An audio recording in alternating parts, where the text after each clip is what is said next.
சங்கீதம் 34:9-10.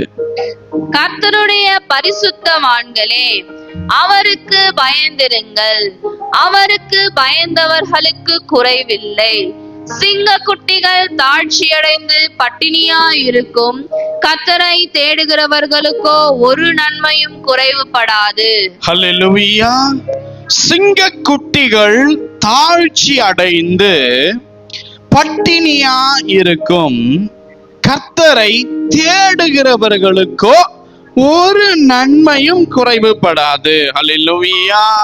எத்தனை பேர் ஆம் சொல்றீங்க, ஆமென் சொல்றீங்க? ஹல்லேலூயா. ஆம் என்றும் ஆமென் என்று சொல்றவங்கள கரம் உயர்த்தி கர்த்தரை ஸ்தோத்திரம் பண்ணலாமா? பாருங்க, தேவன் இன்றைக்கு நம்ம கொடுக்கும் மன்னா என்னவென்றால் குறைவை நிறைவாக்கும் தேவன். ஹல்லேலூயா. வேதாகமத்தை அப்படியே கீழே வைத்துக் கொள்ளுங்க. குறைவுகளை நிறைவாக்கும் தகப்பன். பாருங்க, மனிதர்களாக பிறந்த ஒவ்வொருவருக்கும் அவங்களுடைய வாழ்க்கையில அநேக குறைவுகள் உண்டு. அவங்க கிட்ட போய் உங்க வாழ்க்கையில எதெல்லாம் குறைவுகளா இருக்கு அப்படின்னா அவங்க பெரிய ஒரு லிஸ்ட் ஒண்ணு வச்சிருப்பாங்க. பாருங்க, ஐயோ எனக்கு இது அது, பிள்ளைங்க, கணவர், குடும்பம், வேலை, எல்லாத்துலயும் இவ்வளவு குறைவு இருக்குங்க, எல்லா இடத்துலயும் இவ்வளவு குறைவுகள் என் வாழ்க்கையில காணப்படுதுன்னு சொல்லி அநேகர் நாம் சொல்லலாம். ஆனால் பாருங்க, அவையெல்லாம் உலகத்தாருக்கு பொருந்தும். ஆனால் கர்த்தரை தேடுகிற சபையின் பிள்ளைகளுக்கு அவைகள் பொருந்தவே பொருந்தாது. எனக்கு அன்பானவர்களே, பாருங்க, தேவனை தேடுகிற கர்த்தருடைய பிள்ளைகள் நாம் அவரையே நம்பி இருக்கிறபடியினால் நம் வாழ்க்கையில அந்த இருக்கிற அந்த குறைவுகளை அதை நிறைவுபடுத்த அவைகளை நன்மைக்கு ஏதுவாய் மாற்ற ஒரு தெய்வன் நம்மளை நடத்தி கொண்டு இருக்கிறார். ஹல்லேலூயா. எத்தனை பேர் ஆம் சொல்றீங்க, ஆமென் சொல்றீங்க? பாருங்க, உங்களுடைய சகல குறைவுகளையும் தேவன் கொடுக்க போகிற அந்த நன்மையினால் அவைகள் மறைய போகிறது. அந்த நன்மை, அந்த நிறைவு நம்முடைய வாழ்க்கையில வரும் பொழுது இன்றைக்கு நம்முடைய வாழ்க்கையில் இருக்கிற அந்த குறைவுகள் நம்முடைய வாழ்க்கையை விட்டு அவைகள் வெளியேற போகிறது. எனக்கு அன்பானவர்களே, ஹல்லேலூயா. நிறைவானது வரும் பொழுது நம்ம எல்லைகள், நம் வாழ்க்கைக்குள் இருக்கிற குடும்பத்துக்குள், பிள்ளைகளுக்குள் காணப்படுகிற எல்லா அதிருப்தியின் நிலை, குறைவுகள் எல்லாம் கர்த்தர் அதை வெளியே கொண்டு போக போகிறார். எத்தனை பேர் ஆமென் சொல்ல முடியும்? ஹல்லேலூயா. ஒவ்வொரு நன்மைகளையும் கர்த்தர் நம்முடைய வாழ்க்கையில அதை திருப்திப்படுத்தி நமக்கு தரும் பொழுது நிச்சயமாகவே நம்முடைய குறைவுகள் எல்லாம் மறையும். எனக்கு அன்பானவர்களே, பக்கத்துல திரும்பி சொல்லுங்க, ஒரு நன்மையும் குறைவுபடாது. சொல்லுங்க பார்க்கலாம். ஹல்லேலூயா, ஹல்லேலூயா. ஒரு நன்மையும் குறைவுபடாது. ஆம், கர்த்தருடைய பிள்ளைகளே, அன்பு சபையே, அவருக்கு நீங்கள் பயந்து காணப்படுங்கள். அவருக்கு பயந்தவர்களுக்கு குறைவு இல்லை என்று வேதம் சொல்லுகிறது. ஆமென். இன்னைக்கு நம்ம பல காரியங்களை குறித்து பயந்து நடுங்கி காணப்படுகிறோம். இல்ல, நாம் அவருக்கு பயப்படும் பொழுது, அவருக்கு நாம் பயந்து நடுங்கும் பொழுது நிச்சயமாகவே நம்முடைய வாழ்க்கையில குறைவுகள் காணப்பட போகிறது அல்ல. அந்த குறைவுகள் நம் வாழ்க்கையை விட்டவைகள் வெளியேற போகிறது. அல்லேலூயா. எந்தெந்த காரியங்களிலே இன்னைக்கு சபை குறைவுபட்டிருக்கிறதோ, அவருடைய பிள்ளைகளாகிய உங்கள் வாழ்க்கையில அந்த குறைவுகள், அந்த பாதையிலே நீங்கள் சென்று கொண்டிருந்தீர்கள் என்றால் சோர்ந்து போய் கவலையோடு காணப்படுகிறீர்களா? கவலைப்படாதிருங்கள். உங்கள் குறைவை அவர் மாற்றுவார். அவருடைய நிறைவான நன்மையின் ஆசீர்வாதம் உங்களுடைய வாழ்க்கையில அது வரும். அது காணப்படும் பொழுது எல்லா குறைவுகளும், கசப்பு நிலைகளும், சமாதானத்தின் குலைச்சல்களும் அவைகள் எல்லாம் அறுப்புண்டு போகும்படி அவருடைய நன்மை நம்மை வீட்டை ஆளுகை செய்யும். அல்லேலூயா. எத்தனை பேர் ஆமென் சொல்றீங்க? அவருடைய நன்மைகள் உங்களுடைய வேலையில, உங்களுடைய பிள்ளைகள் வாழ்க்கையில, உங்களுடைய குடும்பங்களிலே, உங்களுடைய ஊழியங்களிலே அந்த நன்மைகள் ஆளுகை செய்ய போகிறது. அதனாலதான் இவ்வளவு குறைவுகளை இன்றைக்கு நீங்கள் பார்த்து கொண்டு இருக்கிறீங்க. ஹல்லேலூயா. இயேசுவின் நாமத்துல விசுவாசித்து சொல்றேன், ஒரு ஊழியக்காரனாய் சொல்றேன், கர்த்தர் உங்களை இனிமேதான் நிறைவாய் நடத்த போகிறார். இனிமேல் தான் சந்தோஷப்படும்படி நடத்த போகிறார். திருப்தியாய் நீங்கள் நடக்கும்படியாய் கர்த்தர் நடத்த போகிறார். தேவன் உங்களை நடத்துவார். ஹல்லேலூயா. பாருங்க, அவருடைய ஒரு சாதாரண ஒரு தண்ணீரை ஒரு சுவை மிகுந்த ஒரு திராட்சை ரசமாக, ஒரு பெரும் சோர்வு நீங்கி ஒரு திருப்தி அடைகிற ஒரு பலனை அந்த தண்ணீர் என்கிற அது திராட்சை ரசமாய் மாறி அவனுடைய வாழ்க்கையில அன்றைக்கு பந்தியில் இருந்தவர்களுக்கு, அந்த விழாவில் இருந்தவர்களுக்கு ஒரு திருப்தியை கொடுக்க முடியும் என்றால் நிச்சயமாகவே நம்முடைய வாழ்க்கையில் இருக்கிற அதிருப்தி இன்னைக்கு நீங்க போகிறது, குறைவுகள் நீங்க போகிறது, நிறைவானது நம்முடைய வீட்டையும் நம்மையும் ஆளுகை செய்ய போகிறது. எத்தனை பேர் ஆமென் என்றும் விசுவாசிக்கிறீங்க? கொஞ்சத்தை நிறைவுபடுத்த அவரால் கூடும். ஆமென். இன்னைக்கு கொஞ்சம் சந்தோஷம், கொஞ்சம் விசுவாசம், கொஞ்சம் பலன், இயேசுவின் நாமத்துல சொல்றேன், கர்த்தர் ஒரு பெரிய நிறைவை உங்கள் வாழ்க்கைக்குள் கட்டளையிட போகிறார். சிங்கக்குட்டிகள் அவைகள் தாழ்ச்சி அடைந்து பட்டினியா இருக்கும், ஆனால் கர்த்தரை தேடுகிறவர்களுக்கோ ஒரு நன்மையும் குறைவுபடாது. எனக்கு அன்பானவர்களை பக்கத்துல திரும்பி சொல்லுங்க, கவலைப்படாதீங்க, ஒரு நன்மையும் குறைவுபடாது. ஹல்லேலூயா. ஒரு நன்மையும் குறைவுபடாது. ஹல்லேலூயா. பாருங்க, வேதம் சொல்லுகிறது, ஒருவன் ஞானத்தில் குறைவுள்ளவனாய் இருந்தால் அவன் தேவனை கேட்க கடவன், அப்பொழுது அவனுக்கு அது கொடுக்கப்படும் என்று வேதம் சொல்லுகிறது. ஆம், இன்னைக்கு எந்தெந்த காரியங்களிலே சோர்ந்து போய் வேதனையோடு நம்மளுடைய குறைவை நினைத்து நீங்கள் காணப்படுகிறீர்களோ, நீங்கள் கேட்டுக்கொண்டு இருக்கிறீர்களோ, நிச்சயமாகவே தேவன் அவைகளை நமக்கு கட்டளையிடுவார். அது கட்டளையிடப்படும். எத்தனை பேர் ஆமென் சொல்றீங்க? என்ன சொல்லுகிறது? ஒருவன் ஞானத்தில் குறைவுள்ளவனாய் இருந்தால் அவன் தேவனிடத்தில் கேட்கும் பொழுது அந்த ஞானம் அவனுக்கு தரப்படும் என்றால் நாம் அவரை நோக்கி கேட்கிற சகலத்தையும் அவர் தர முடியும். அப்பொழுது நம்முடைய வாழ்க்கையில் இருக்கிற குறைவுகள் வெளியேறும். எனக்கு அன்பானவர்களே, பவுல் அழகாய் எழுதினார், தேவன் உங்கள் குறைவை எல்லாம் இயேசு கிறிஸ்துவுக்குள் மகிமைக்குள் அவை நிறைவாக்குகிற தேவனா. திருப்தி இல்லாத நம்முடைய வாழ்க்கை, இந்த வாழ்க்கை இப்ப நடந்து கொண்டிருக்கிற இந்த பாதைகள் ஒருவேளை நமக்கு பிடிக்காமல் இருக்கலாம். இதுல ஒரு ஒரு ஒரு ஒரு ஃப்ரஸ்ட்ரேட்டடா, இந்த பாதையிலேயே நான் இன்னும் எத்தனை வருடங்கள் நடக்க வேண்டும், எத்தனை மாசம் நான் நடக்க வேண்டும், இன்னும் நான் இந்த காரியத்துல நான் இப்படி சீர்குலைந்து நான் இப்படி காணப்படுகிறேனே. பாருங்க, இப்படி திருப்தி இல்லாமல் நம்முடைய வாழ்க்கையில நாம் புலம்புகிறது நம்மளுடைய தகப்பனுக்கு நல்லா தெரியும். ஹல்லேலூயா. நான் சொல்றேன், அவர் செம்மையாய் நடத்தும்படி கர்த்தர் நம்மளை நடத்தி செல்ல போகிறார். நம்முடைய குறைவுகள் எல்லாம் ஒழிய போகிறது. நம்முடைய வாழ்க்கையில நம்முடைய நன்மையை திருடி கொண்டிருக்கிற சத்ருவின் வல்லமையை அவர் பிரசன்னம் கட்ட போகிறது. அந்த நன்மையை நாம் சுதந்தரிக்கும்படி, அந்த நன்மையை நாம் ஆளுகை செய்யும்படி, அந்த நன்மையை கண்டு ஒரு திருப்தியோடு உட்கார்ந்து கர்த்தரை துதிக்கும்படி கர்த்தர் குறைவுகளை நிறைவாக்க விரும்புகிறார். ஹல்லேலூயா.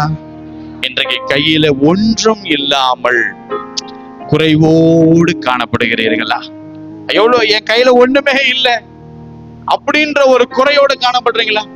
இல்ல, எனக்கு ஞானத்தில் குறைவுண்டு, எனக்கு ஐஸ்வர்யத்துல குறைவுண்டு, செல்வாக்குல குறைவுண்டு, என் வேலை ஸ்தலத்துல ஒரு அதிருப்தி நிலை எனக்கு உண்டு, நான் எதை செய்தாலும் ஒரு ஆசீர்வாதம் அற்ற ஒரு நிலையில நான் இன்னைக்கு காணப்படுறேன் அப்படின்னு நீங்கள் சொல்லுவீர்கள் என்றால் தேவன் உங்கள் குறைவை நீக்க போகிறார். ஆமென். கரமுயர்த்தி சொல்லுங்க, என்னை என் தேவன் திருப்தியாய் நடத்த போகிறார். திருப்தியுள்ள ஒரு வாழ்க்கை, திருப்தியுள்ள ஒரு ஜீவியம் இன்றைக்கு குறைவோடு இருக்கிற நம்முடைய வாழ்க்கையில அவர் கட்டளையிடுவார். சோர்ந்து போகாமல் இருக்க. நம்ம அநேக நேரங்களில நினைக்கிறோம், ஒரு நன்மை ஆட்சி நடக்குமா, ஒரே ஒரு நன்மை ஆட்சி நடக்குமா? நான் இயேசுவின் நாமத்துல கர்த்தருடைய ஊழியக்காரனை உங்களை பார்த்து சொல்றேன், இனி நன்மைகள் தான் உங்க வாழ்க்கையில நடக்கும். ஹல்லேலூயா. இனி நன்மை தான் நடக்கும். இனி நன்மையான காரியங்கள் தான் நடக்க போகுது. சத்ரு உங்களை கட்டி பார்த்தான், உங்களோட சோகத்தை உங்களுடைய இருதயத்துல திணித்து பார்த்தான், உங்களுடைய இருதயத்துல விரக்தியின் தன்மையை ஏற்படுத்தி பார்த்தான், உங்களுடைய விசுவாசத்தை கலைத்து போட பார்த்தான். ஆனால் பாருங்க, தேவன் கொடுக்க போகிற நன்மை இன்றைக்கு உங்களை ஆளுகை செய்யும் பொழுது அவன் அவைகளை தொடுவதற்கு அதிகாரம் பெறாததினால் நாம் ஜெயிப்போம். அவன் தோற்று போகும்படி, அவன் குறைவோடு வெளியே போகும்படி நிறைவு நம்முடைய எல்லைகளுக்குள் ஆளுகை செய்யும். விசுவாசிக்கிறவர்கள் தலைக்கு மேலே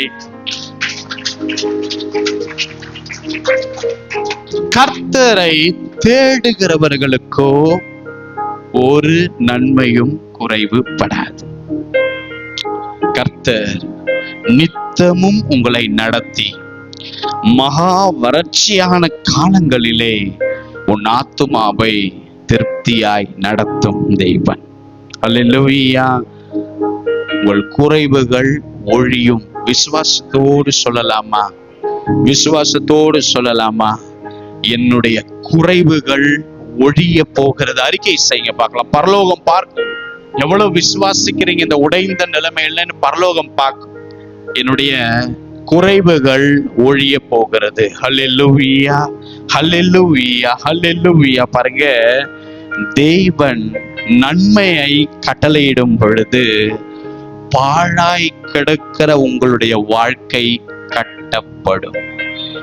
ஆமென்.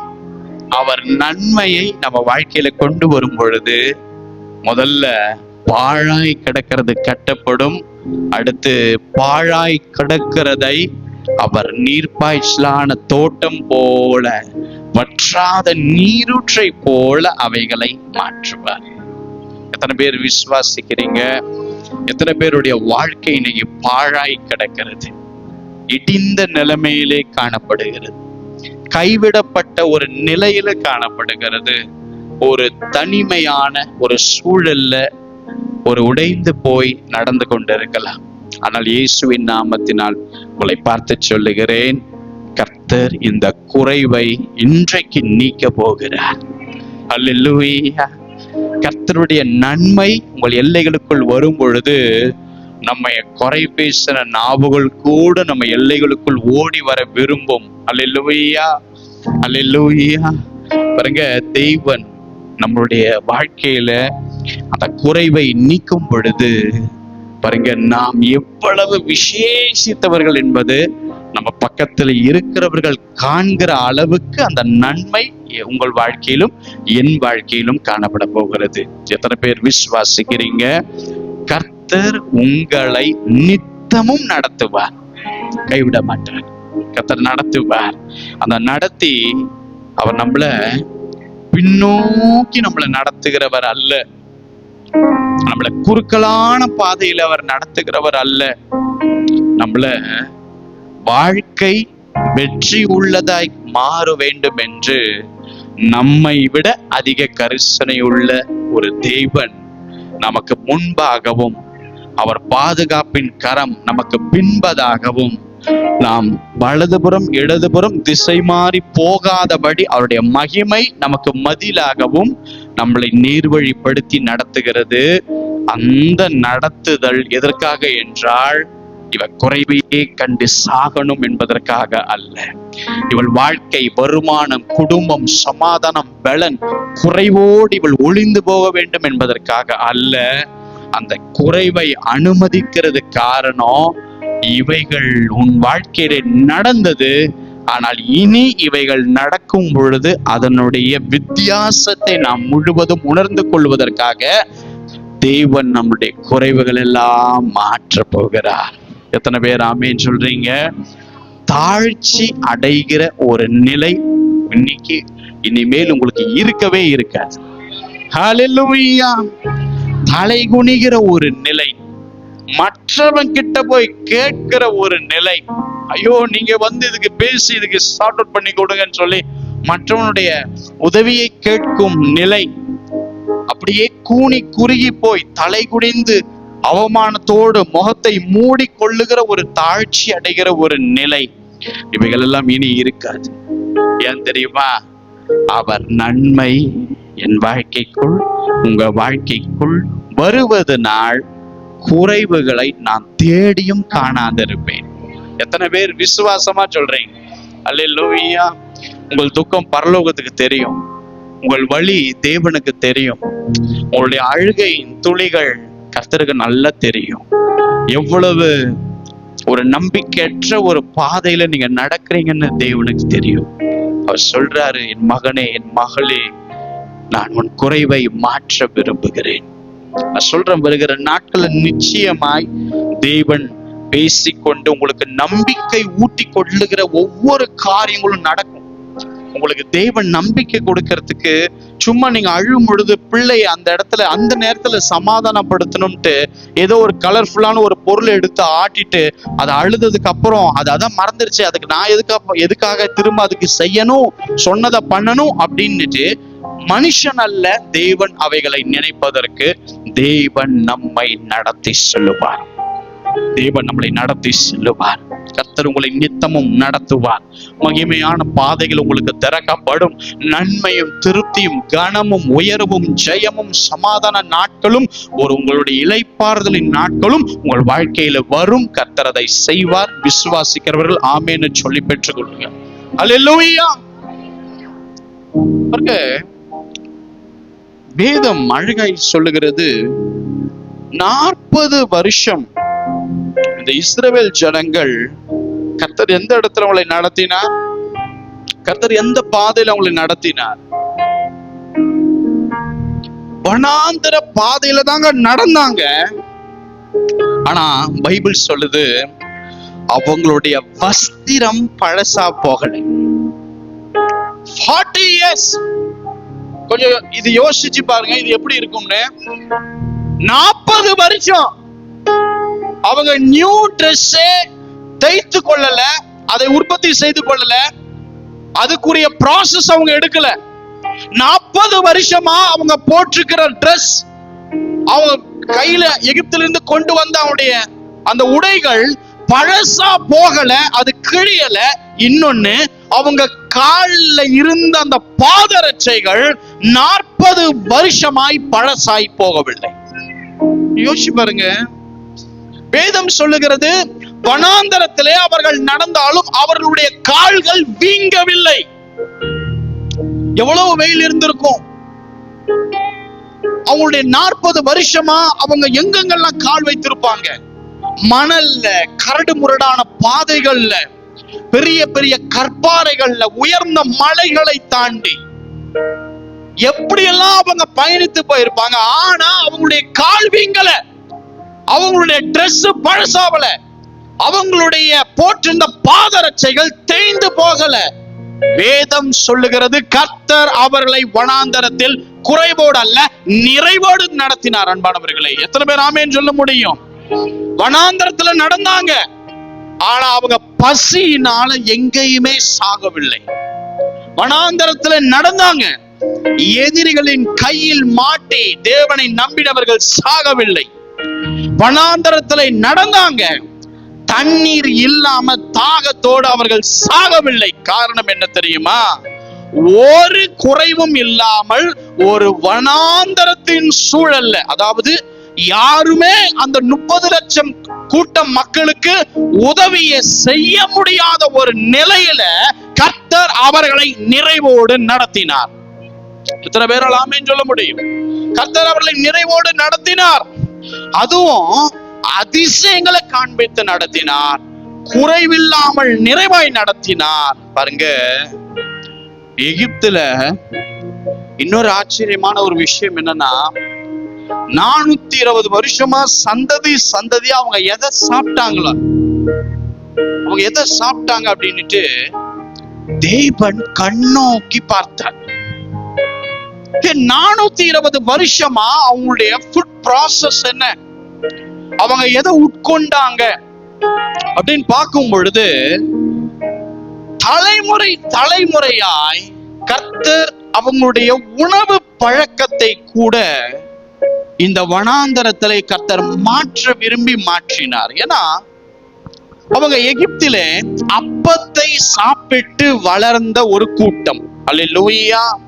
ஆனா இப்ப 40 வருஷம் கர்த்தர் அவளை கரம் பிடித்து வனாந்தரத்துல நடத்தும் பொழுது, நான் இயேசுவின் நாமத்துல சொல்றேன், ஒரே ஒரு நாள் கூட அவர்கள் அப்பத்தை சாப்பிடவில்லை என்று வேதம் பதிவிட்டு சொல்லுகிறது. அவங்க எதை சாப்பிட்டாங்க தெரியுமா? அவங்க மன்னாவை புசித்தார்கள். அல்லேலூயா. 40 வருஷத்திற்கு அவங்க வாழ்க்கையிலுக்கு முன்பாய் போகும் பொழுது 420 வருஷம் அவங்க அப்படியாக அப்பத்தை சாப்பிட்டவங்க. தேவன் அடுத்தவங்களுடைய வாழ்க்கையின் வனாந்தர பாதையில இதுவரைக்கும் புசிக்காத தேவ தூதர்கள் உணவாய் உட்கொள்ளுகிற ஒரு மன்னாவை கர்த்தர் அவர்களுக்கு கொடுத்தார். எனக்கு அன்பானவர்களே, இரவுல நைட் டைம்ல பனி பெய்யும். அந்த பனி பெய்யும் பொழுது அந்த மன்னா அந்த பனியில அழகாய் விழுந்து அது அப்படியே பூமியிலே காணப்படும். அவங்க எங்கெல்லாம் டென்ட் போடுறாங்களோ அவங்கள தேடி சாப்பாடு ஒவ்வொரு நாளும் அவங்கள தேடி வரும். அப்படியே பனி பெய்யும் பொழுது மேல இருந்து அந்த மண்ணா கரெக்டா அந்த பனியில அப்படியே விழும் பொழுது அதனுடைய சுவை பார்த்தீங்கன்னா ஒரு கொத்த மல்லி விதையை போல அவ்வளவு ஒரு ஆர்கன்ஸ், அது அந்த மாதிரியான ஒரு சுவை, ஒரு இன்கிரீடியன்ட், அதுல அந்த அளவுக்கு சத்துவம் நிறைந்த ஒரு மன்னாவாய் காணப்பட்டது. அதனுடைய நிறம் அந்த பனியில விழும் பொழுது முத்துக்களை போல அவங்களுக்கு அது காணப்பட்டதாம். அன்பானவர்களே, அதுவும் அதனுடைய ருசி எப்படி இருக்கும் அப்படின்னா ஒலிவ எண்ணெயினுடைய ருசி. அல்லேலூயா. எகிப்தினுடைய ராஜாவே அந்த மாதிரி ஒரு டேஸ்டான ஒரு ஃபுட்ட, அப்படிப்பட்ட ஒரு ருசி நிறைந்த மன்னாவை தின்றுக்க மாட்டான். ஆனால் கர்த்தர் அடிமைகளாய் இருந்த அவர்களை விடுவித்து அவங்களுடைய நிறைவாய் எப்படி வனாந்தரத்திலே நடத்தினார் என்பதை நீங்கள் யோசித்து பாருங்கள். இதை உங்களுக்கு இனிமேல் அவர் செய்ய போகிறார். ஹல்லேலூயா. அன்றைக்கு அவர்களை வழி நடத்தின அதே தேவன் தாங்க இன்னைக்கு நம்மளை கரம் பிடிச்சிருக்கிறார். அன்னைக்கு மோசையுடன் பேசின அதே கர்த்தர் தான் உன்னையும் என்னையும் அழைத்தார். அன்னைக்கு அவர்களை எகிப்திலிருந்து அடிமையாக்கி விடுதலை கொடுத்து நடத்தின தேவன் தான் இன்றைக்கு நம்மளுடைய அடிமைத்தனத்தையும் மாற்ற விரும்புகிறார். அன்றைக்கு வனாந்தரத்திலே அவர்களை மகிமையோடு நடத்தின தேவன் இனி நம்முடைய பாதரட்சைகள் தேயாதபடி, நம்முடைய வஸ்திரம் கரைபடாதபடி, நம்மளுடைய கால்கள் வீங்காதபடி இனிமேல் இந்த வனாந்தரத்திலே சூப்பரா தேவன் நடத்த போகிறார். விசுவாசிக்கிறவர்கள் ஆம் என்றும் ஆமேன் என்றும் சொல்லலாமா? அல்லேலூயா. பாருங்க, இந்த வனாந்தரத்திலே இயேசுவின் நாமத்துல சொல்றேங்க, இந்த மன்னாவை கானான்ல போய் சேர்ற வரைக்கும் புசித்தாங்க. ஏன்னா கானானுக்கு உள்ள போயிட்டா அவங்களுக்கு தேவையானது எல்லாம் அங்க இருக்கு. இப்ப எங்க இல்ல அப்படின்னா வனாந்தரத்துல அவங்களுக்கு தேவையானது இல்லை. நான் சொல்றேன், இன்னைக்கு உங்க வாழ்க்கையில உங்களுக்கு தேவையான நிறைவு இங்க இல்ல. எனவே கர்த்தர் இந்த வனாந்தரத்திலே உங்களை நிறைவுபடுத்த இங்கே தரப்போகிறார். இந்த பலத்தோடு நீங்கள் கானானுக்குள் போவீங்க. வாக்கு தத்தத்தின் நாட்களுக்குள் நீங்கள் போவீங்க. அந்த மன்னா உங்களை அப்படியே சந்தோஷப்படுத்தும், உங்களை ஊக்குவிக்கும், உங்களை இன்னும் அது தேவனை நம்புவதற்கு போதுமானதாய் மாறும். நான் இயேசுவின் நாமத்துல சொல்றேன், உங்களுக்காக மன்னா உங்களை தேடி வந்து கொண்டிருக்கிறது. எத்தனை பேர் ஆமேன் சொல்றீங்க? எத்தனை பேர் ஆமேன் சொல்ல முடியும்? அந்த வார்த்தை ஆம் என்றும் ஆமேன் என்றும் பெற்றுக்கொள்ளுங்க. இந்த மன்னா இனி உங்களை பலத்தோடு நடத்த போகிறது. இந்த மன்னா உங்களுடைய சத்துருக்களை மேற்கொள்ளக்கூடிய கிருபையை தரப்போகுது. இந்த மன்னா உங்களை ஒரு பெரும் போராளியாய் மாற்ற போகிறது. இந்த மன்னா உங்களை பலத்தோடு நடத்த போகிறது. இந்த மன்னாவினால் இனி நீங்கள் சோர்ந்து போய் உடைந்து வழி விலகுகிற சூழ்நிலைகள் இனி உங்களுக்கு இருக்க போகிறது அல்ல. அது ஒளிவ எண்ணெயின் ருசி போல விசேஷித்த அபிஷேகம் அந்த மன்னா உங்களுக்குள் கொடுக்க போகிறதுனால் நீங்கள் ஜெயமுள்ள ஒரு வாழ்க்கை, நிறைவான ஆசீர்வாதங்களை பெற்ற ஒரு ஜீவியத்தை உங்கள் வாழ்க்கையில நீங்கள் வாழ போகிறீர்கள். விசுவாசிக்கிறவர்கள் தலைக்கு மேலே தட்டி கர்த்தரை மகிமைப்படுத்துவோமா?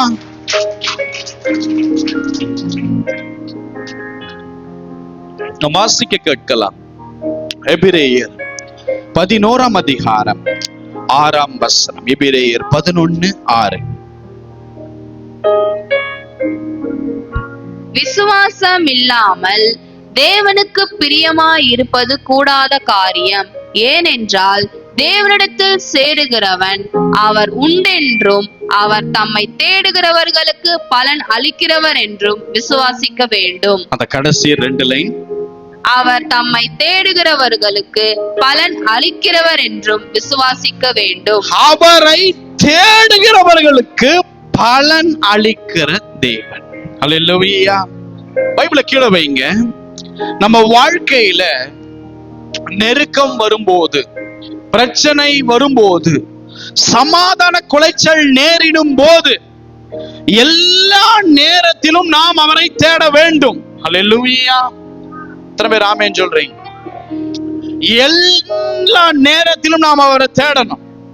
இந்த நேரத்துல, இந்த சந்தோஷப்படுற நேரத்துல, இந்த சமாதானம் அடைந்த ஒரு நேரத்துல, இந்த ஒரு திருப்தியான ஒரு நேரத்துல அப்படி இல்லைங்க. கர்த்தரை எப்பொழுதும் நாம் தேட வேண்டும். அல்லேலூயா. பாருங்க, நீங்க பைபிளை கீழே வைங்க. ஆதாமை தேடி ஆண்டவர் வர்றதுக்கு பின்னாடி ஒரு விஷயம் அடங்கி இருக்கிறது. நான் சொல்றேன், ஒவ்வொரு நாளும் ஆண்டவர் ஆதாமுக்காக பரலோகத்தில் இருந்து இறங்கினது உண்மை. ஆனால் ஆதாமை தேவன் தேடவே இல்லை. ஆதாம் தான் தேவனை ஒவ்வொரு நாளும் தேடினார்.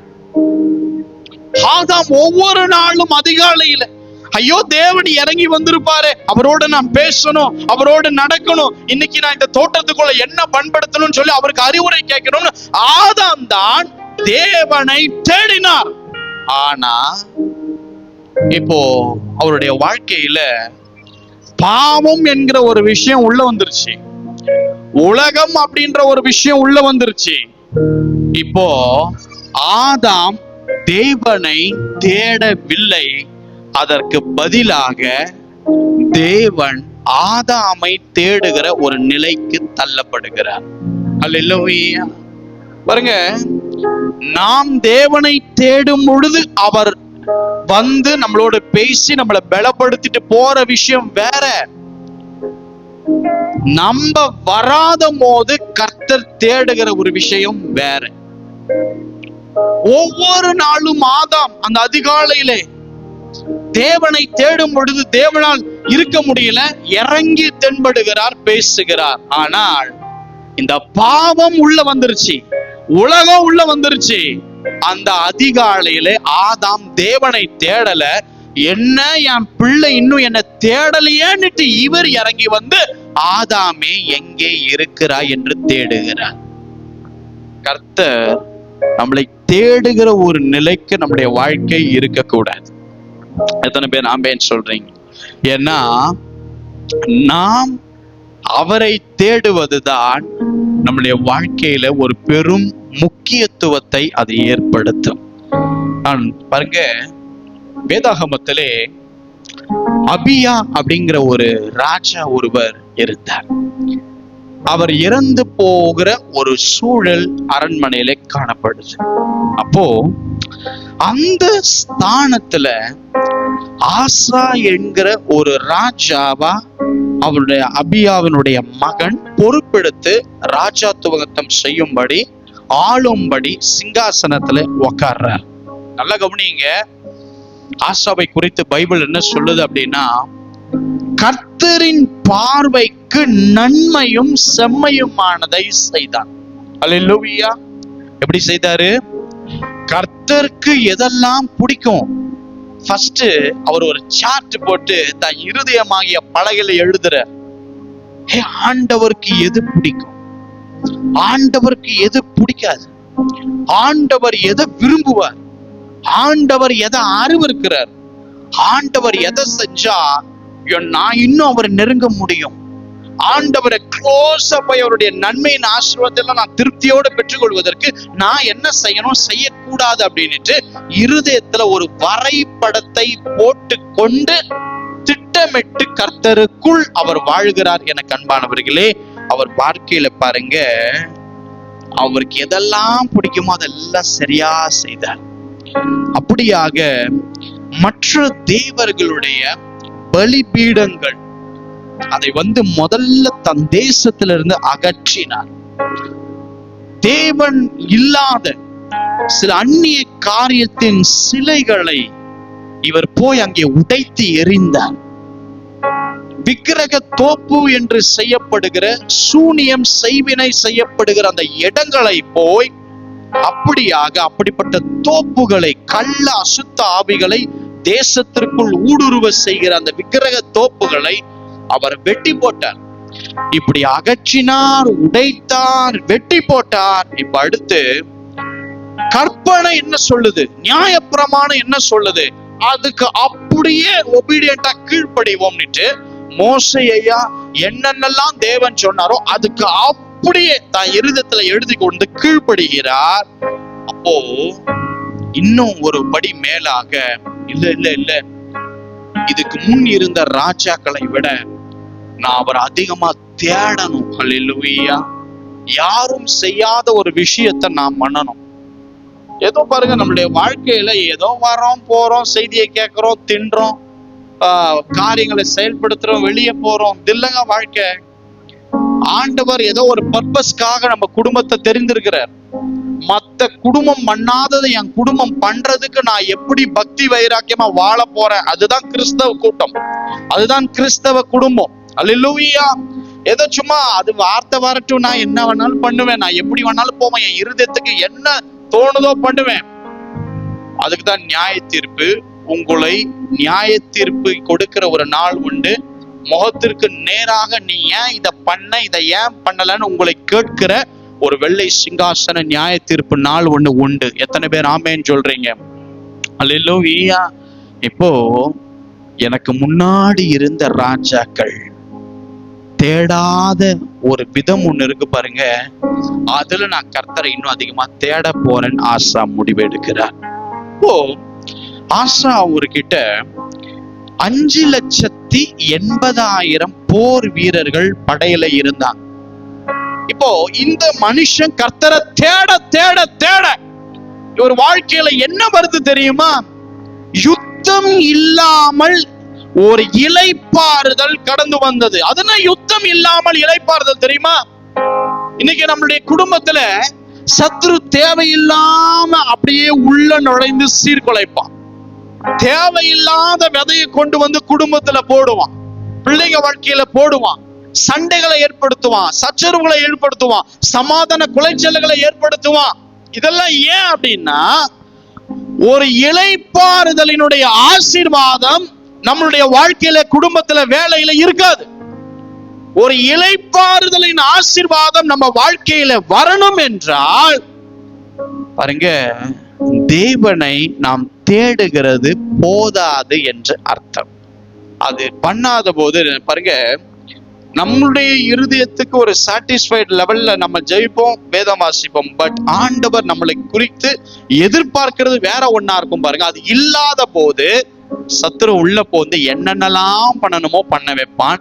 ஆனால் ஆசாவுடைய நாட்களிலே யுத்தம் இல்லாமல் அமைதலாக இளைப்பாரி கொண்டிருக்கிற நாட்களை கொடுத்ததனுடைய அடையாளம் என்னன்னா, சத்துரு உட்புகவே முடியல, சமாதான குலைச்சலை ஏற்படுத்தவே முடியல, ஆசாவுக்கு விரோதமாய் சத்துருக்களை எழுப்பவே முடியல, ஆசாக்கு விரோதமாய் ஒரு பெரிய படைபலத்தை கூட்டி அவன் சந்தோஷத்தை கெடுக்க சாத்தானால, சத்ருவினால முடியல. ஏன் அப்படின்னா அவர் தேவனை தேடிக்கொண்டே இருந்தார். நான் சொல்றேன், நீங்கள் தேவனை தேடுவதிலே அதிக நேரத்தை செலவிட்டு பாருங்க, உங்க குடும்பத்தில் இருக்கிற பிரச்சனை எல்லாம் திரும்ப முளைக்காது. அப்படி இல்லைன்னா இன்னும் 1க்கு 2 3க்கு 4 சத்ரு விதைப்பான். அது வளர வளர வளர ஒரு கட்டம் எதையெல்லாம் ஜெபித்து வெட்ட முடியாத ஒரு நிலை ஒண்ணு காணப்படும் பொழுது அடப்போ அப்படின்ட்டு நம்ம தேவனை விட்டுட்டு போகிற ஒரு நிலைக்கு வருவோம். அதுக்கு முக்கிய காரணம் என்னன்னா, தேவனை தேடாத பொழுது, கண்டடையத்தக்க சமயத்தில் அவரை நெருங்காத பொழுது, சில தேவையில்லாத விதைகளை நம்முடைய குடும்பத்துல, வேலையில, ஊழியங்கள்ல சத்துரு கொண்டு வந்து விதைப்பான். அப்போ அது பண்ணக்கூடாது. ஒரு இளைப்பாறுதலை கர்த்தர் உங்களுக்கு கொடுக்க விரும்புகிறார். அப்படின்னா ஒரு சமாதான நாட்களை தர விரும்புகிறார். அப்படின்னா ஒரு யுத்தம் இல்லாமல், அதாவது உங்களுக்கு விரோதமாய் சாத்தான் எழும்பாமல் அவன் வல்லமையை முழுவதும் கட்டின நிலையில உங்களுக்கு ஒரு ஜெயத்தை தர விரும்புகிறார். அதற்கு நீங்கள் என்ன செய்ய வேண்டும் என்றால், கர்த்தரை தேட வேண்டும். இருக்கிறவங்க கிறிஸ்தவ குடும்பமா நீங்கள் இருக்கலாம்.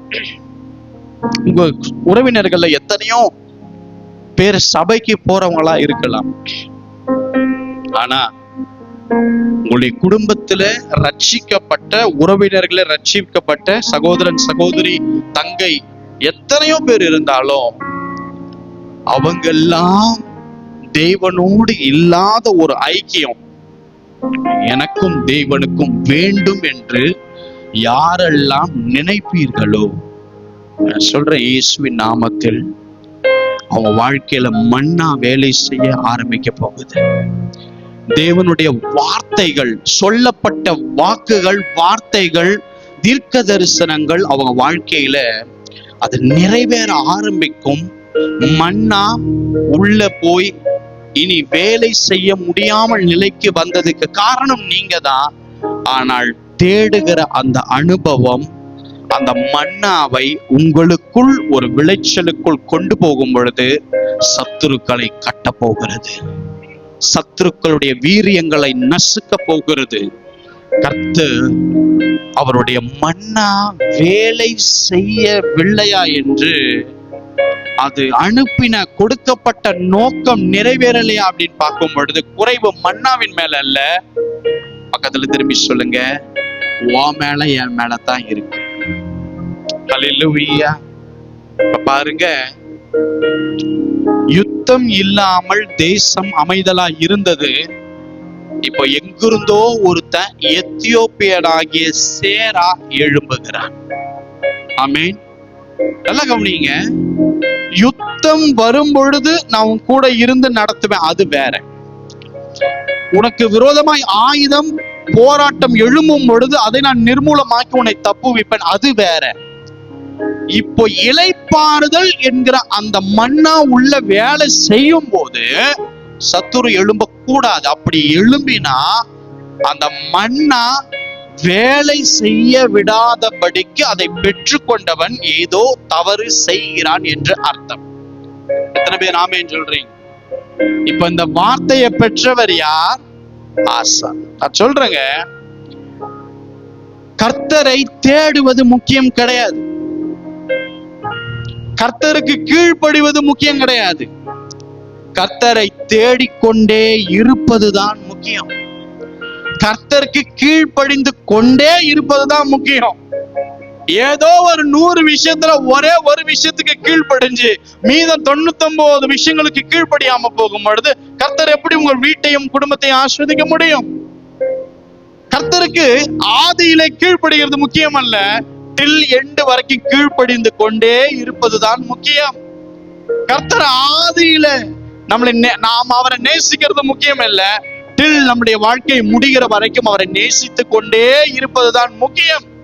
அவரை அன்னைக்கு அப்பா நான் ஞானஸ்தானம் எடுக்கும் போது நல்லா ஜெபிப்பேன், நல்லா வேதம் வாசிப்பேன், அது முக்கியம் அல்ல, அதை செய்து கொண்டே முடிவு வரைக்கும் இருக்கிறது தான் முக்கியம். சொல்றேங்க, இப்ப ஆசாவுக்கு விரோதமாய் ஒரு எத்தியோப்பியன் எழும்புகிறான். நான் சொல்றேன்,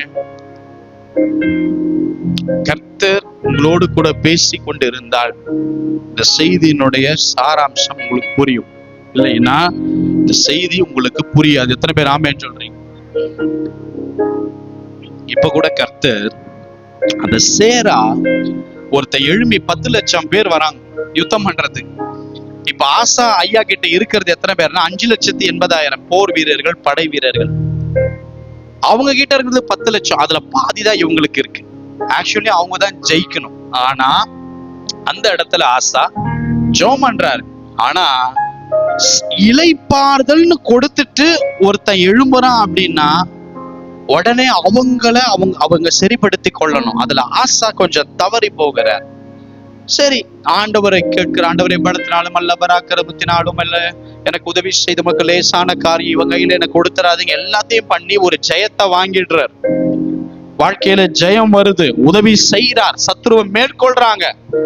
ஆனா இப்ப அடுத்த ஒரு விஷயத்தையும் கர்த்தர் செய்யறார். என்ன அப்படின்னா, அவங்களுடைய இந்த பரிசுத்த ஆவியானவர் ஆசாவோடு கூட இருந்த அந்த ஊழியக்காரருடைய டீம்ல இருந்த அசரியாவின் மேல இறங்கி ஆசாவுக்கு நேராக இந்த அசரியா தீர்க்க தரிசனம் உரைக்கிறார். என்ன தெரியுமா?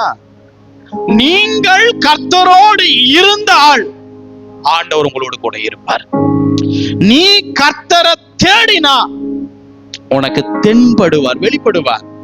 ஆனா அவரை விட்டுட்ட அப்படின்னா உங்களையும் அவர் விட்டு விடுவார். எல்லாருக்கும் அன்னைக்கு புரியல. ஜெயம் தேவன் தானே கொடுத்தாரு, அப்புறம் என்ன இந்த தீர்க்க தரிசன வார்த்தை? நல்லா கவனிங்க. இளைப்பாறுதலின் நாட்கள்ல மன்னா உள்ள போய் வேலை செய்துனா அந்த இளைப்பாறுதலின் நாட்கள்ல சத்ரு எழும்ப முடியாது. அதாவது விரோதமாக சில கிளைகளை விதைக்க முடியாது. இப்போ எத்தியோப்பியன் ஒருத்த எழும்புகிறான் அப்படின்னா ஆசா கர்த்தரை தேடுறதனுடைய லெவல் கம்மியாகுது, அப்படியே கம்மியாகுது. இப்ப அடுத்து ஜெயம் வந்துருச்சு. எல்லாரும் நினைச்சாங்க, ஆசாவுக்கு கர்த்தர் உதவி செஞ்சார். உண்மைதான், தேவன் தான் உதவி செய்தார். ஆனா இப்ப அடுத்த தீர்க்க தரிசன வார்த்தை வருது, கர்த்தரை நீ தேடினா உன் கூட இருப்பார். கர்த்தரை நீ உண்மையா நம்பினா, விசுவாசினா உனக்கு உதவி செய்வார். ஆனா அவரை விட்டுட்ட அப்படின்னா உங்களை விட்டு விடுவார் அப்படின்னுட்டு வருது. இப்போ இந்த வார்த்தையை இந்த ஆசா சரி பண்றதுக்காக, தன்னுடைய தேவனோடு இருந்த ஐக்கியத்துல கொஞ்சம் பிளவு ஏற்பட்டதை சரி பண்றதுக்காக அவருடைய மக்களை கூட்டி கர்த்தருக்கென்று இன்னும் அவரை நெருங்கி ஜீவிக்க 700 மாடுகள், நல்லா கவனிங்க, 700 மாடுகளையும் 7000 ஆடுகளையும் கர்த்தருக்கு பலியிட்டார். எதுக்காகனா, அவரை தேடுறதுல என் வாழ்க்கையில ஒரு குறைவு வந்துருச்சு, இனி அதை நான் சரி பண்ணி கொள்ள போறேன், இனி அவர் அதிகமா ஆதியில் இருந்த மாதிரி நான் தேட போகிறேன் என்கிற ஒரு நிலைக்கு ஆசா கடந்து வந்தார். அந்த இடத்துல நான் வியந்து பார்த்த ஒரு விஷயம் என்னன்னா, கர்த்தரை முழு மனதோடு, ரைட், முழு ஆத்மாவோடு, ஓகே, முழு உண்மையோடு, ரைட். இதை யாருக்கெல்லாம் செய்ய சொல்றாருன்னா, அந்த மக்களுடைய குடும்ப தலைவனை பார்த்து பேசல, அவங்களுடைய மனைவிமார்களை பார்த்து பேசல. அங்கே வசனம் சொல்லுது, அங்கே இருந்த சிறியோர், அங்கே இருந்த பெரியோர்கள் வரைக்கும். அதாவது உங்க குடும்பத்துல யாராவது பிள்ளைங்க இருக்கிறாங்கன்னா அந்த ஆசா கூப்பிட்டு, நீ கர்த்தரை உண்மையா தேடணும். தேடல அப்படின்னா, அவர் சொன்ன வார்த்தை ரொம்ப ஆச்சரியப்படுது. அன்னைக்கு எப்படி அந்த சின்ன பிள்ளைங்க கிட்ட கன்ஃபஸ் பண்ணிருப்பாரு தெரியல. சிறியவர்கள் முதல் பெரியவர்களை வரையும் கர்த்தரை தேடணும், பிராமிஸ் பண்ணுங்கன்னு கேள்வி கேட்டார். அந்த பிராமிஸ் பண்ணும் பொழுது உடன்படிக்கை செய்யப்பட்டது. உடன்படிக்கை கர்த்தருக்கும் அந்த மனுஷனுக்கும், நான் இனி உங்களை உண்மையா தேடுவாண்டவரே, நம்ம திருவிருந்து எடுக்கும் போது சொல்றோம் பாத்தீங்களா, அது ஒரு கவனன்ட், அது ஒரு உடன்படிக்கை.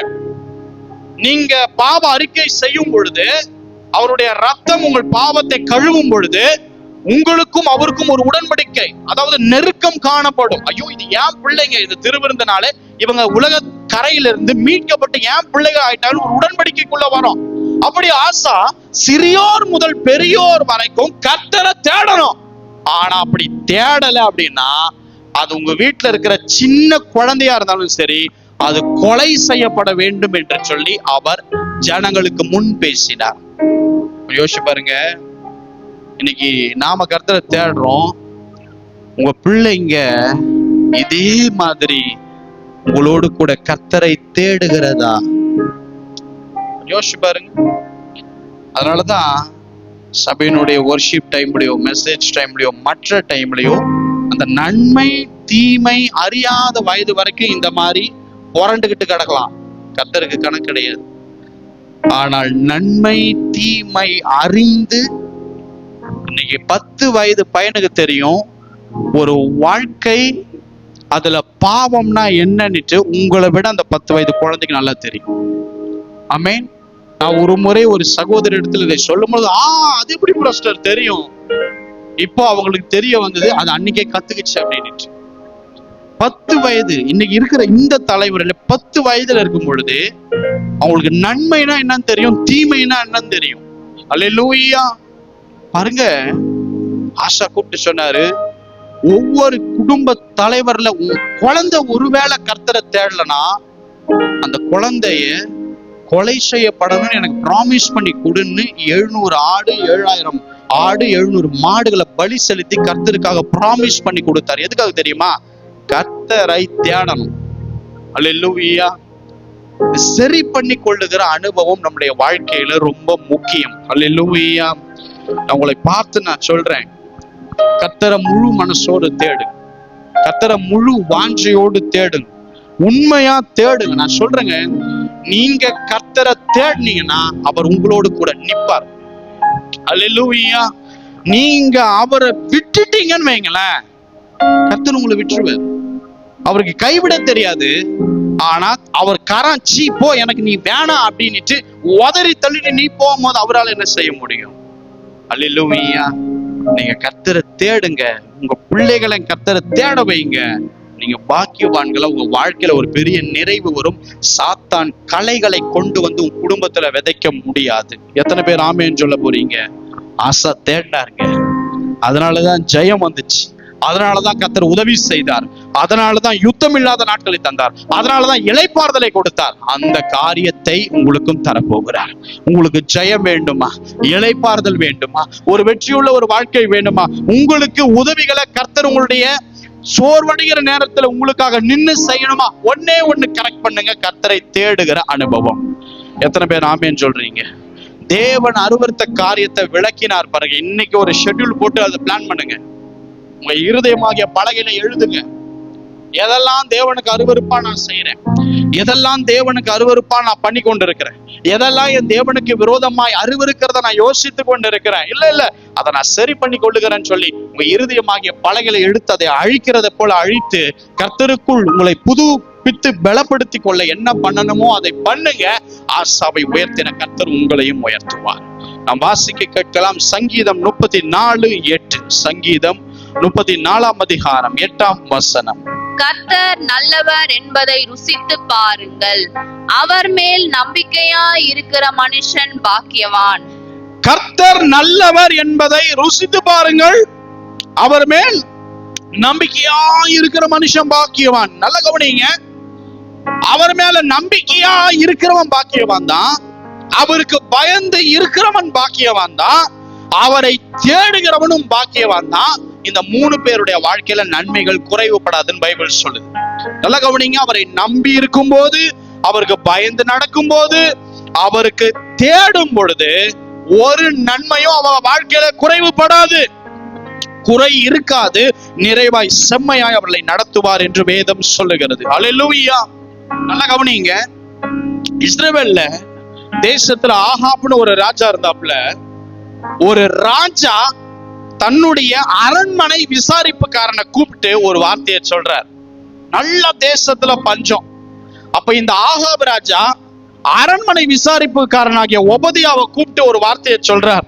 இங்க பாரு ஒபதியா, எங்கெல்லாம் ரிவர்ஸ் இருக்கோ, எங்கெல்லாம் நீரூற்று இருக்குதோ, ஆறுகள் இருக்குதோ, நீ தயவு செய்து அந்த இடத்துல போய் நம்ம அரண்மனையில நம்ம நாட்டுல இருக்கிற மிருக ஜீவன்களை சாவ கொடுக்காம அட்லீஸ்ட், நல்ல கவனிங்க, அட்லீஸ்ட் நம்ம கிட்ட இருக்கிற குதிரைகளையாவது கோவேறு கழுதைகளையாவது நம்ம காப்பாத்துவோம்.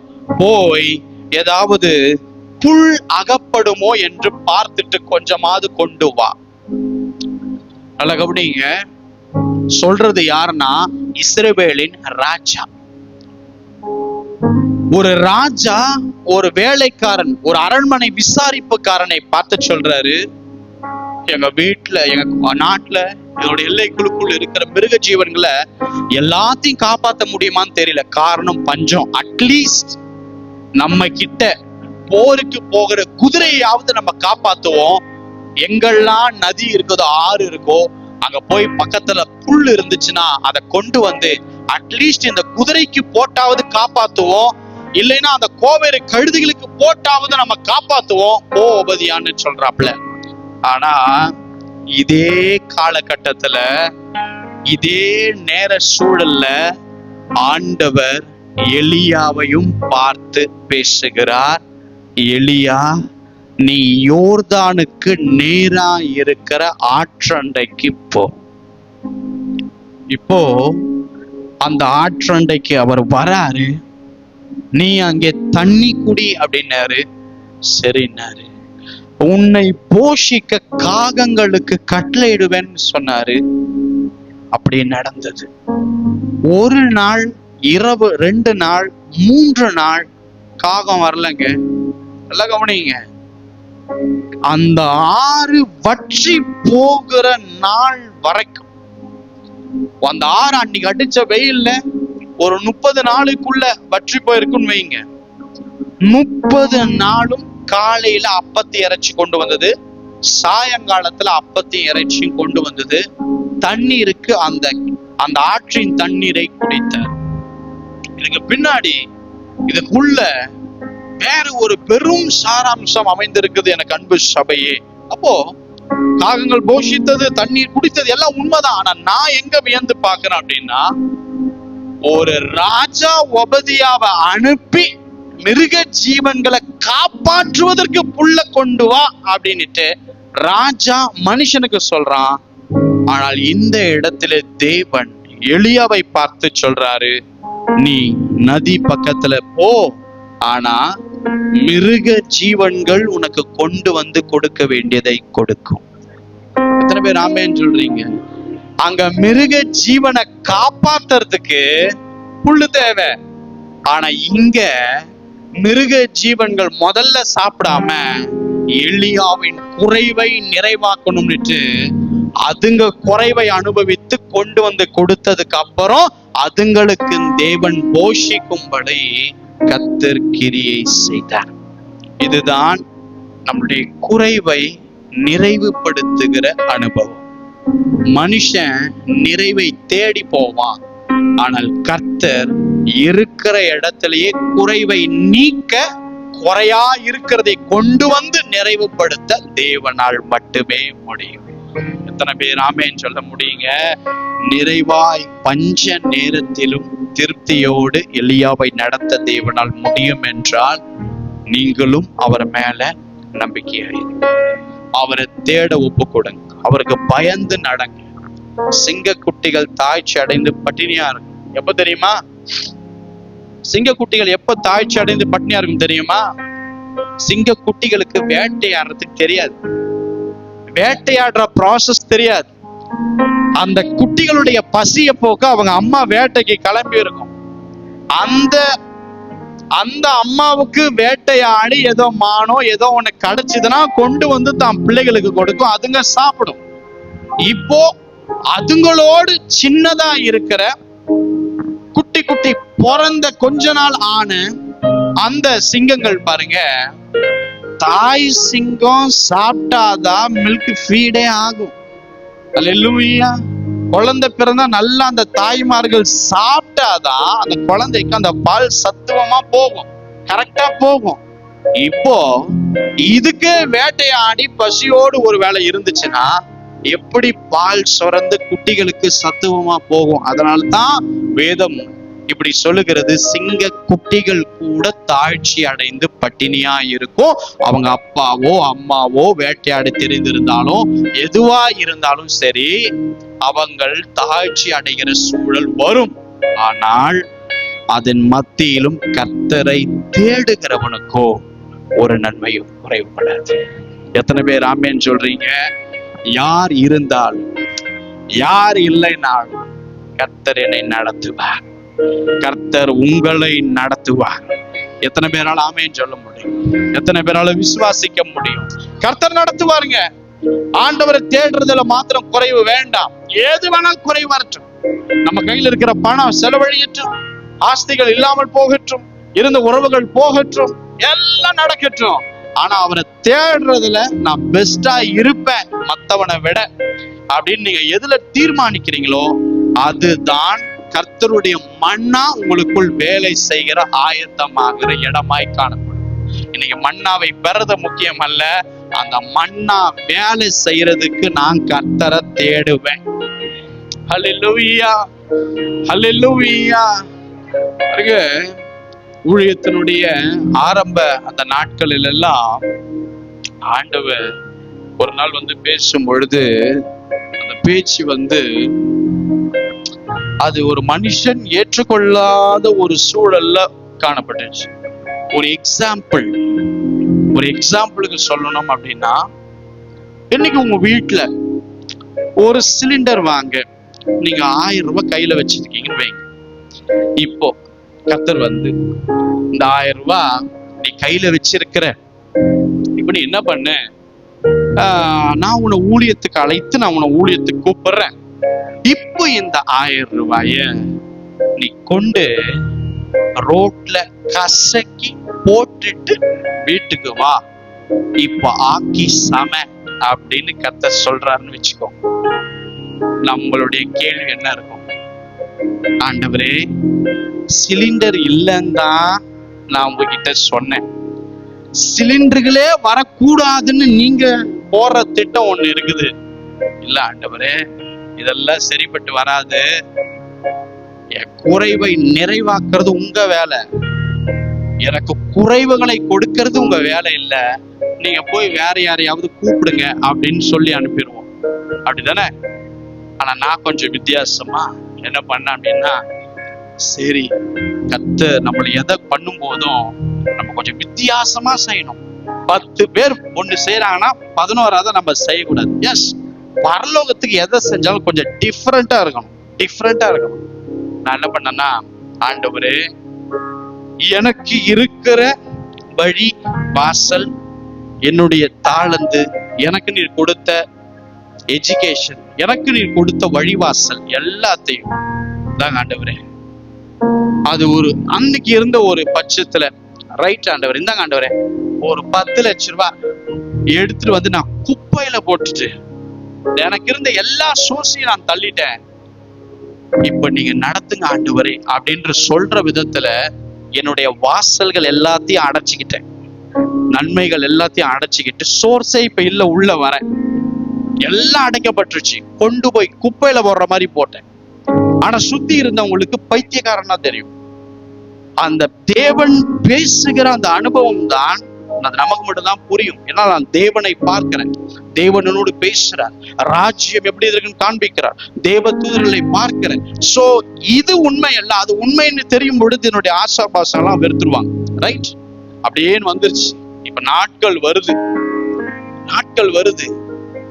இப்போ எங்க அப்படியே வீட்டுல ஒரு 100 ரூபாய் பழம் வாங்குவதற்கு இல்லாத ஒரு சூழல்ல வருது உள்ள. அல்லேலூயா. இப்போ என்னுடைய மனைவி அப்படியாக கர்ப்பத்திலே அப்படியே அவங்க குழந்தைய சுமக்கிறாங்க, இந்த சூழல் உள்ள வருது. இப்போ அவங்க ஒரு ஸ்வீட் கேக்குறாங்க, ஆனால் அதை வாங்கி கொடுக்க முடியாத ஒரு நிலைக்கு நான் தள்ளப்படுறேன். பழம் கேக்குறாங்க, அதை வாங்குற ஒரு சூழல்ல வர முடியாதபடிக்கு நான் தள்ளப்படுறேன். அப்போ கர்த்தர் எப்படி நடத்தினார் அப்படின்னா, நீங்க நம்ப மாட்டீங்க.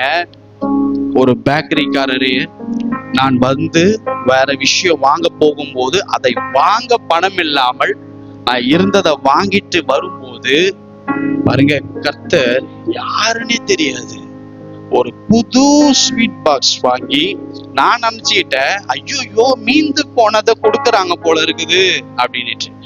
புது ஸ்வீட் பாக்ஸ்ல புது ஸ்வீட் போட்டு கர்த்தர் அழகா கொடுத்தார். அதை நான் நேற்று நினைக்கும் பொழுது அப்படியே கண்கள் இருந்து கண்ணீர் வந்தது. கர்த்தர் எப்படியும் நடத்துவார் என்பதற்கு நான் சொல்றேன்.